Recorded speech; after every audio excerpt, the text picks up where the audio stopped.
Welcome to Wake Up Call for the Soul with Bill and Wendy. This is a special bonus episode of a story that was inspired by our prior episode, Who Are We Really?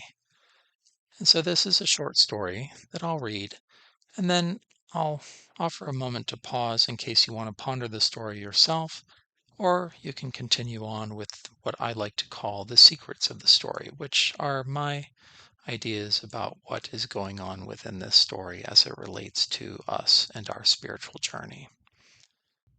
And so I offer the short story, The Lost Royals. There once was a prosperous kingdom called Aquitania.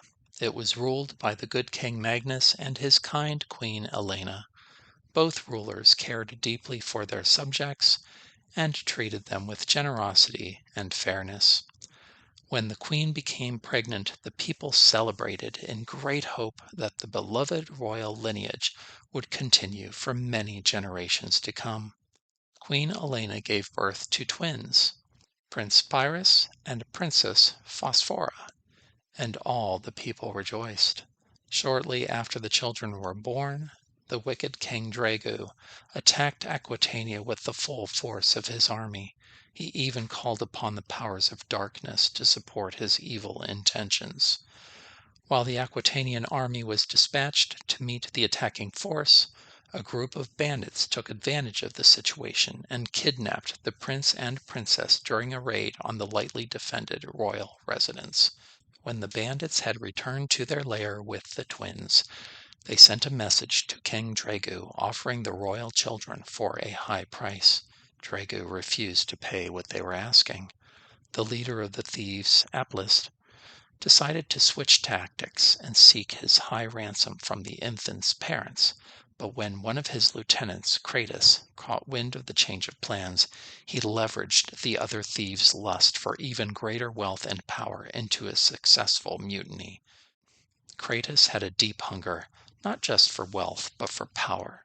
His successful coup emboldened him to seek territory and treasure for himself as the two kingdoms continued to wage war against each other. Kratos liked the idea of the royal twins becoming his servants, and so the developing children were indoctrinated to become his fearful and faithful slaves. Every thief was forbidden to speak of the children's royal heritage. Anyone who whispered it was quickly put to death. Kratos conditioned the prince and princess to think of themselves as worthless and undeserving. They were told that they had been abandoned by their mother, who didn't even know who their father was.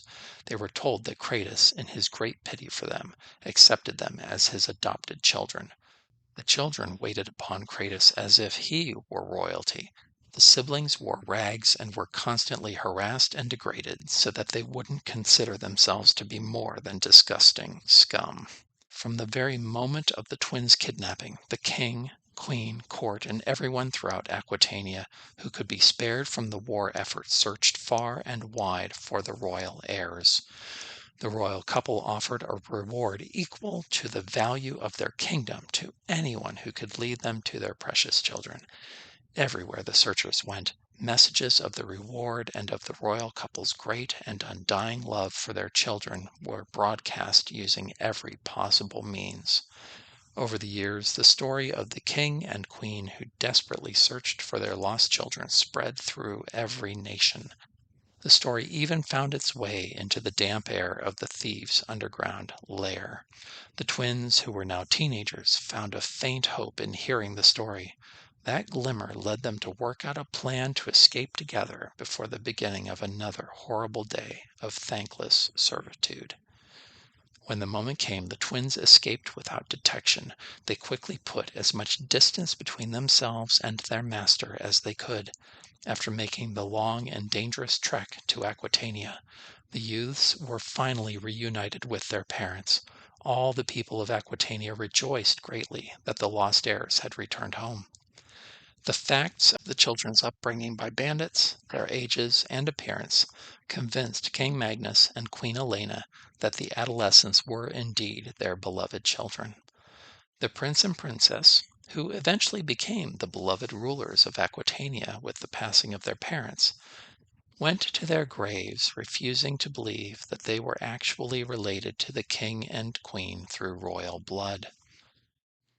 The twins had only gone to Aquitania because they were convinced that any parents who loved their children as much as the story suggested might be willing to offer them safety from Kratos within their realm. The once lost and found children could not accept the possibility that they had ever been the king and queen's flesh and blood children. And so, if you would like to ponder this story on your own, feel free to pause here. And whenever you're ready, you can listen to the secrets of the story. When I consider this story, I think of the twin royals as being like each of us. We are the progeny of the divine source, the most powerful and benevolent ultimate reality. And yet, how many of us actually feel, think, believe, and act like we are divinity's own precious and beloved children? We are the ones who have been kidnapped by the harshness of the fabricated world of human invention. We are the ones who have been exiled and enslaved by systems and institutions that lie, steal, and diminish our very lives. Like the twins, we have been lied to about our true lineage, our regal heritage, and the life force that flows through our beings.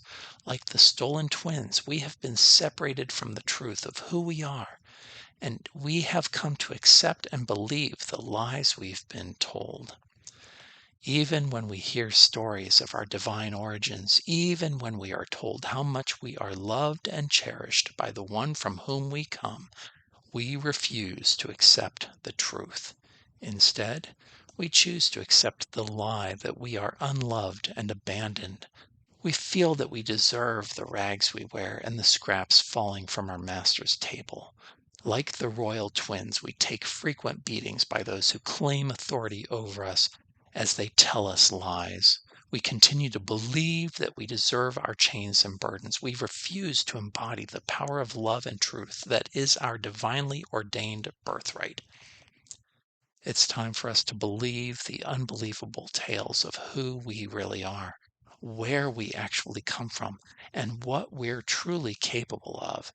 It's time for us to release the great bundles of lies we've carried like heavy burdens upon our backs. It's time to allow ourselves to accept the truth of who we are and from whom we come.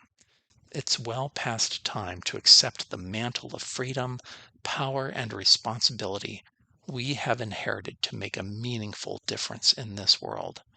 We are the lost royal heirs. May we accept the truth of our origins and our divine destiny.